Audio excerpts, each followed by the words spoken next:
भारत का एक ही धर्म है, वो सनातन धर्म है। यही भारत का राष्ट्रीय धर्म है। एहसास इस देशवासियों को प्राप्त हुआ था, दुनिया में केवल सनातन ही सनातन धर्मावलंबी थे। यह हमारा सौभाग्य है कि जब हम यहां की बात करते हैं, पूरी दुनिया के अंदर इस भूमि के प्रति लोगों के मन में अथाह आकर्षण है और लोग इस बात के प्रति उत्सुक रहते हैं। सचमुच प्रधानमंत्री जी जब बात विकास और विरासत की करते हैं तो विरासत यही जो आपके पास है, ये धरती कितना समृद्ध है। मैं भी सुन रहा था चौधरी लक्ष्मी नारायण जी से, यहां के माननीय जनप्रतिनिधियों जी से, प्रतिनिधियों से, और मुझे प्रसन्नता है कि यहां के पूज्य संतों के साथ ब्रज तीर्थ विकास परिषद ने और यहां के जनप्रतिनिधियों ने इस बात का उल्लेख किया है कि भगवान श्री कृष्ण का 5251वां जन्मोत्सव का ये आयोजन इस बार इस भूमि में, इस आयोजन के साथ हम जोड़ने जा रहे हैं। आप सोचो, दुनिया के अंदर कोई देश ऐसा है, कोई मत, मजहब, संप्रदाय ऐसा है जो ये कह सकता हो कि उनकी उत्पत्ति भी इतनी पुरानी हुई हो?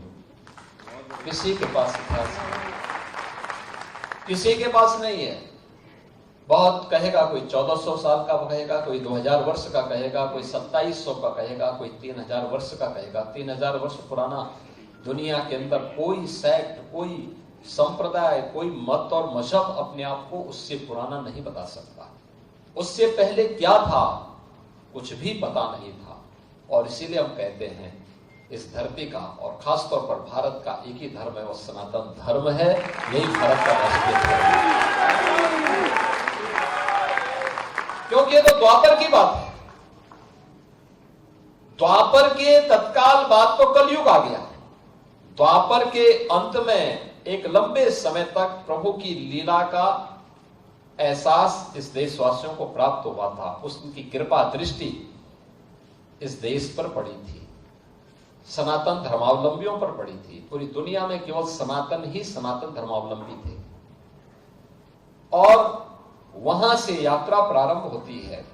कलयुग में हम इतने वर्ष आगे बढ़ चुके हैं। याद करिए, उससे पहले त्रेता रहा होगा, उससे पहले सतयुग रहा होगा। एक लंबा इतिहास, एक लंबी थाती विरासत हमारे पास, जिसको हमारे पूज्य संतों ने, इनकी विरासत ने संभाल करके रखा है। और आज भी अपने धार्मिक आयोजनों के माध्यम से, इस प्रकार के आयोजनों के माध्यम से इस विरासत के संरक्षण के लिए, कथा वार्ता के माध्यम से, भोजपत्रों के माध्यम से, पांडुलिपियों के माध्यम से, गुरु शिष्य की परंपरा के माध्यम से उसके संरक्षण का काम किया।